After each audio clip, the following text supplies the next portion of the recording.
There was always gonna come a time when Ainz couldn't live up to the person his subordinates wanted him to be. Ainz had done all he could to prevent that from happening, but with the way those who adored him kept elevating him higher and higher, a tipping point was all but inevitable. Well, turns out that point was right here in the Holy Kingdom, leading to a mental breakdown unlike any we've ever seen before. I'm talking a full-on collapse where Ainz falls to his knees and can't take it anymore. Most of the time we'd find something like this comedic, but this time the reason behind it is actually quite sad. When you see how deeply it is Ainz is burdened by the expectations of those around him, you start to look past the jokes and feel only pity. I mean, the guy is literally in pain and he isn't even supposed to feel pain.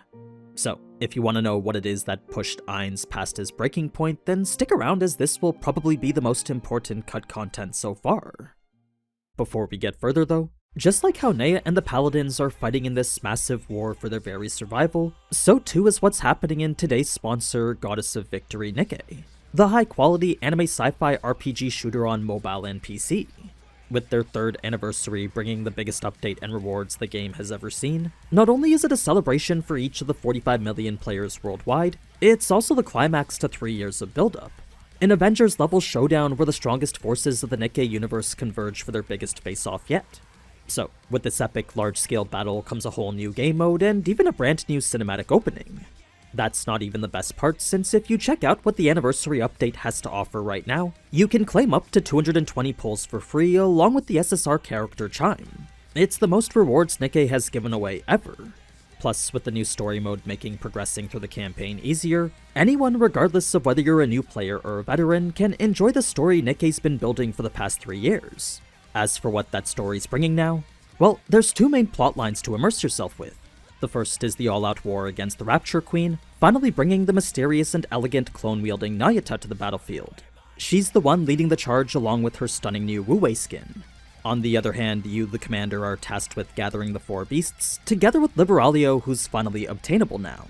Top that off with the fan-favorite Red Hood getting a new skin too, and you'll find that there's never been a better time to jump into Nikke. So be sure to check it out using my link down in the description. Okay, Part 12. The Impossible. Finally, we find ourselves outside the building the orcs were being kept in, a place guarded by paladins unsure as to what to make of them. It was the moment they saw Ainz approach that all knelt before him in a show of respect. It was a clear indication their reception towards him was getting more positive.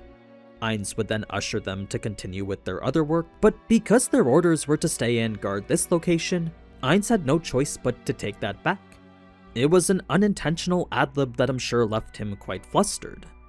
It was when he and Nea proceeded to enter the building after that Nea couldn't help but wonder why it was the orcs were brought here. If it was a predicament that affected not only them, then Nea felt perhaps they could rally the support of numerous demi-human tribes.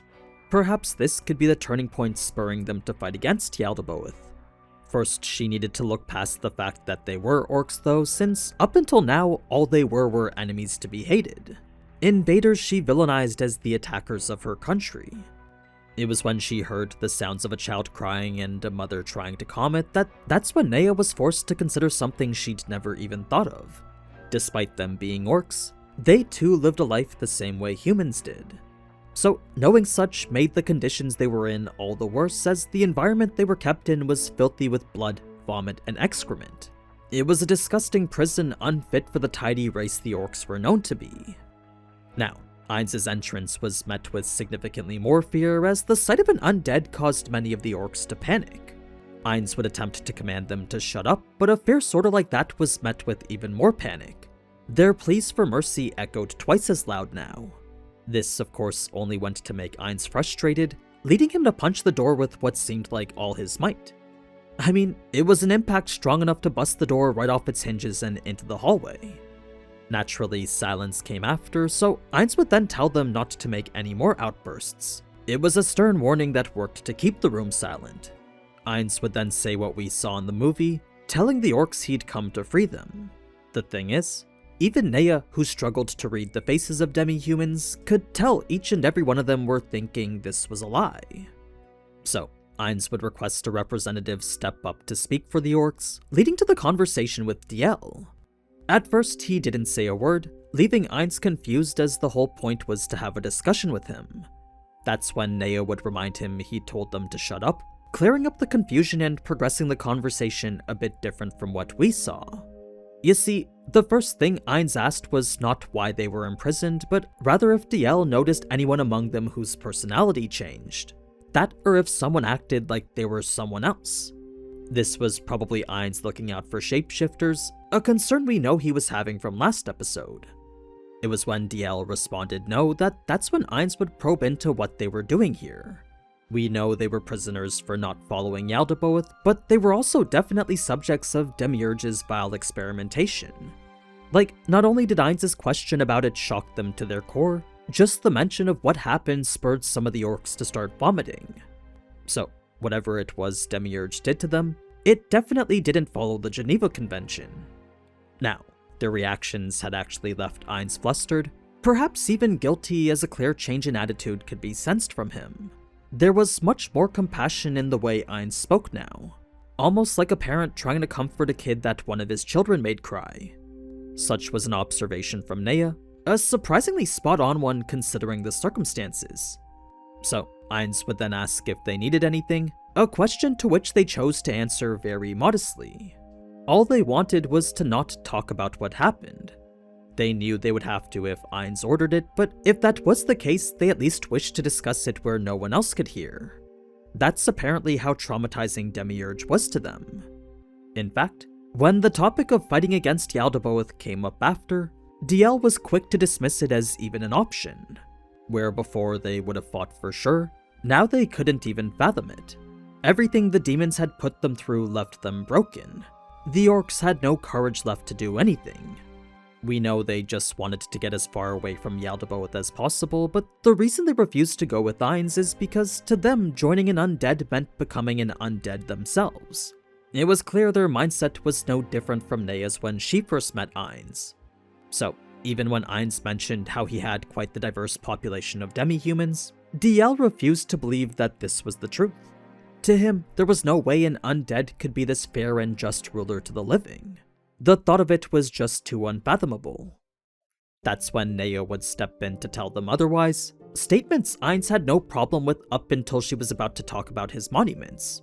This absurd passion had come off as strange even to the demi-humans, leading DL to ask if she was being mind-controlled. It was a question to which Nea could only respond with first-hand knowledge, saying how everything she herself saw was everything the orcs could ever want. Though her time there was brief, everyone she saw didn't carry the same expressions of panic and fear the orcs were wearing now. It was then that Ainz would chime in to say why that was, basically explaining that everything he rules belongs to him. And if one of his subjects were to get hurt, then that meant one of his belongings were damaged. So by submitting to Ainz, you were effectively becoming an extension of him, a position that would be treated with the respect worthy of such.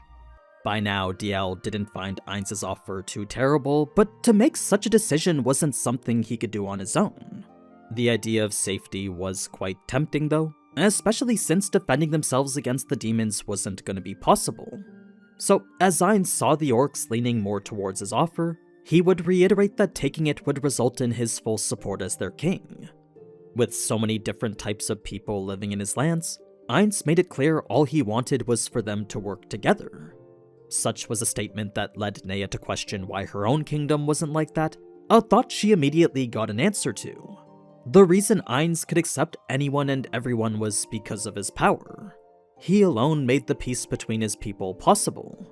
And just as she expected from a ruler as just as him, despite the orcs not even being his subjects yet, Ainz would still send them off with enough food and even soldiers to support themselves. It was an act of generosity Ainz hoped would spread the name of the Sorcerer Kingdom, perhaps even get more demi-human tribes to defect with. Now, Ainz would tell Nea to leave due to him performing some sort of secret ritual, a request she understood but struggled to accept. Reason being that to be left out like this felt lonely. Nea couldn't be sure of what Ainz was doing, but with the way the number of orc breathing noises decreased rapidly, she assumed it was Ainz using his teleportation magic to get them out of here. I couldn't tell you why Ainz wanted to keep it hidden either, but I imagine it had to do with keeping Nazarik's gate system a secret. This brings us now to the scene with Caspond, elder brother to the Holy Queen Calca, or in his own words, the brother whose clever little sister got ahead of him. An introduction like that didn't sit too well with Remedios, since to her it seemed like a nasty remark of sorts. All she could do was lower her eyes though, as Ainz and Caspond would spend an awkward few moments just staring at each other. The reason such a pause was even taken was because in meetings like these, usually it was the superior person who offered the handshake. That being the case, you would think common sense indicated an actual king was superior than someone in line to be a king, but as Nea suspected, she figured Ainz had waited out of respect. We don't know whether that was actually his thought process, but to Nea she felt that this was Ainz being modest and open. It was a gesture that even Gustav couldn't help but appreciate, nodding in admiration for Ainz's consideration. In the movie, the conversation would end there, but in the novel the two would proceed to discuss what happened to Caspond. I'm gonna save that topic for the next video though, as that alongside Caspond's discussion on how to take advantage of Ainz are all precursors to the battle from the next half of this arc. Before that comes one of the most important cutscenes so far, revealing the extent to which Ainz is involved in all this. To a certain degree it covers a lot of what's said during this scene here, but the timing in which it takes place is actually before the siege. It's a change that fully recontextualizes Ainz's plight here, reducing the impact of his suffering at the hands of DEMIURGE. So, with the city about to be retaken by a force far larger than any of the paladins expected, Ainz would literally crumple to the floor out of stress. With each and every interaction building upon his mental exhaustion, Ainz was now at a breaking point where he couldn't take it anymore. He would fall to his knees and cover his face with his hands. All he could think of was what he was going to do next, as the instructions DEMIURGE had given him weren't very specific. Just as we saw in the movie, the script DEMIURGE gave was go with the flow. It was a plan that effectively meant just ad-lib everything. Ainz felt he had done so pretty skillfully, but the amount of ad-libbing he had to do left him upset. Like, if he was truly the brilliant person DEMIURGE thought he was, then Ainz knew he could play the role of the Sorcerer King perfectly. It's because he wasn't and even considered himself below average that Ainz's confidence was in the gutter now. In fact, this whole topic was actually a great point of contention between them. Believe it or not, Ainz had actually gotten into an argument with DEMIURGE. He would firmly request DEMIURGE write him a plan that was far more detailed, only to be met with the infallible logic that doing so would insult his intelligence. And because DEMIURGE would never make a mistake so grave, no matter how Ainz pleaded, he wouldn't budge. What would cement his defeat was when Albedo came in and agreed with DEMIURGE. So, go with the flow was all Ainz had to work with, leaving everything related to him up to him. Whatever DEMIURGE was doing in the background, Ainz had to navigate it the same way he would do a maze blindfolded, constantly second-guessing whether his choice was the right one. So, with such a fate being the result of the trust and respect DEMIURGE had for him, there was nothing Ainz could do to fight back. He could tell they thought whatever he did was far better than anything that they could come up with, a precarious situation that left him praying to whatever god might be out there. Now, normally Ainz wouldn't mind as much if DEMIURGE or Albedo just played to his strengths, but the fact they never did made all these impossible tasks suck the motivation right out of him. Luckily, all that was coming to an end though, as all he needed to do now was make it past the climax, the middle stage DEMIURGE had prepped for them. This was definitely going to be the hardest part for him, but once finished, Ainz knew the rest would be easy. What about it made it the worst? Well, it was the fact DEMIURGE was planning to attack until 85% of the city was dead. Ainz didn't feel any way in particular about these casualties, but it was the instructions alongside it that really got to him. You see, Ainz had no qualms having any of these people die. If DEMIURGE thought 85% was best for Nazarick, then that to Ainz was better than any number he could come up with. In fact, if a higher number was better, then Ainz thought, why not kill more? So, clearly 85% casualties wasn't the problem. What was DEMIURGE's ask for a list of those he shouldn't kill. Reason being that this wasn't just a list Ainz could make up with random people. No. What DEMIURGE requested was specifically the names of those who worshipped him. He wanted to know everyone Ainz had convinced to come over to their side. To Ainz, this was his worst nightmare, but for DEMIURGE, it was a task he felt Ainz could pull off easily, just as easily as he did with Gondo Firebeard. Ainz, however, had no one, leading him to panic as this was yet another impossible task he was given. The key difference between this one and all the others, though, is that Ainz couldn't BS his way out of it. Like, not only did Ainz not have a single person who worshipped him, he could feel the intense hatred a lot of the people of the Holy Kingdom held towards him. That being the case, the predicament he was in now came from both sides. There was no way he could overcome the challenge of winning the hearts in the Holy Kingdom, and there was also no way he was gonna give DEMIURGE a list without a single name on it. So this was by definition Ainz stuck between a rock and a hard place. His stomach hurt from the idea of not living up to the lofty expectations DEMIURGE had placed on him. Even a partial list would have sufficed, but to respond with not a single name at all was just far too embarrassing. It was clear the luck Ainz had with Gondo skewed DEMIURGE's perception of him. Where Ainz believed that to be a nat 20 he was never gonna roll again, DEMIURGE saw it as a feat that was easily replicable. What DEMIURGE didn't see though was that when it came to Gondo, this was simply the stars aligning. It just so happened Ainz would stumble upon him in the caves, and it just so happened that Gondo would be this abundant source of information, allowing him to strike rich with the other dwarves. Perhaps if Ainz had someone like Gondo in the Holy Kingdom, then perhaps things might be more in his favor. It's because he didn't though that Ainz was finding himself in a panic now. Now, I'm sure you're all wondering why he isn't considering Nea, but the reason for that is because he believed the extent of their relationship was that of acquaintances. Nothing more. You see, to Ainz, all he'd managed to do was get on friendly terms with her. He did give her that magic item to deepen their friendship, but with Nea always looking at him with the eyes of a murderer, Ainz couldn't tell how effective any of his advances were. So it's for that reason he figured he couldn't expect much from her. Plus, even if he did write Nea's name down, just imagining what DEMIURGE would think when he only saw one name was incredibly painful. Like, it literally made Ainz feel pain. To think he was about to shatter DEMIURGE's expectations of him physically hurt. He had tried to tell DEMIURGE he wasn't as smart as he thought before, but whenever he did, DEMIURGE never believed him. It felt like DEMIURGE just kept placing him on this ever-growing pedestal. A vicious cycle that made living up to his expectations even more difficult.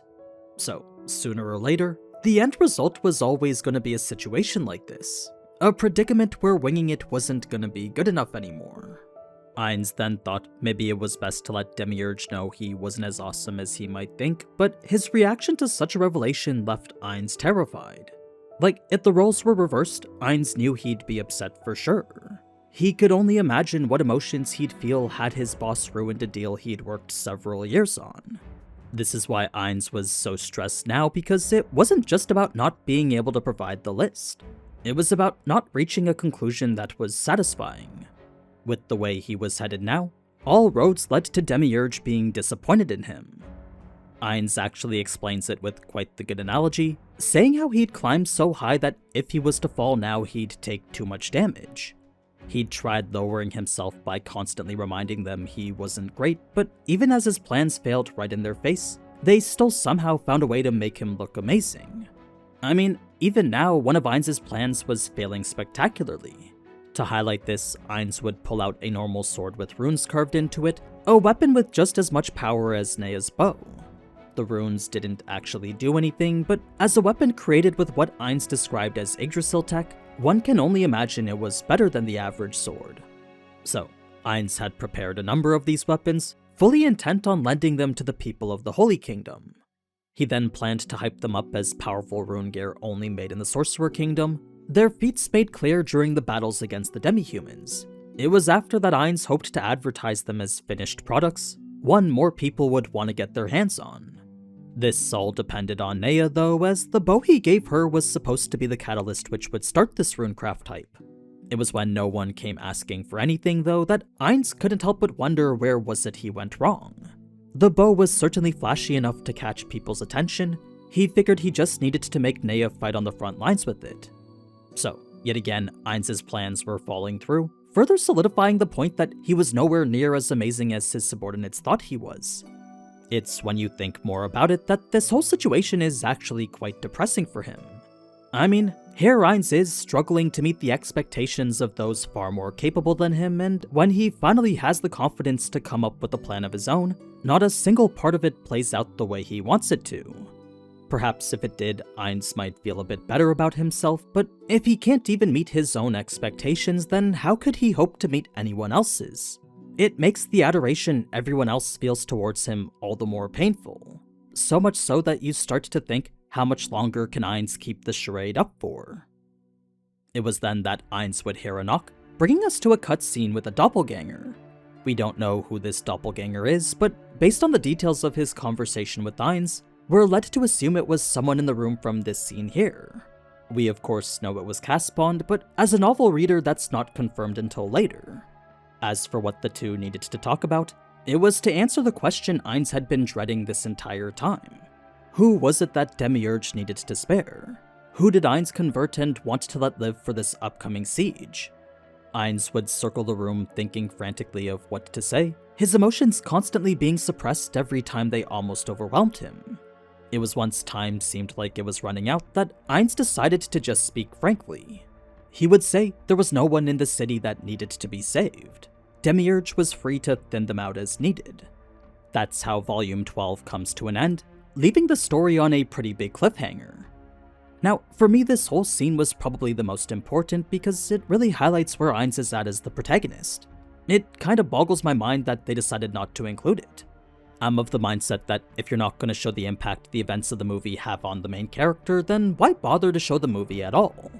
I'm probably just being a bit dramatic, but I really do feel like this reflection with Ainz was pretty important. But anyway, that's pretty much it for this episode, so if you liked what you saw and want to see more, then be sure to leave a like, comment, and subscribe. Until next time though, ciao!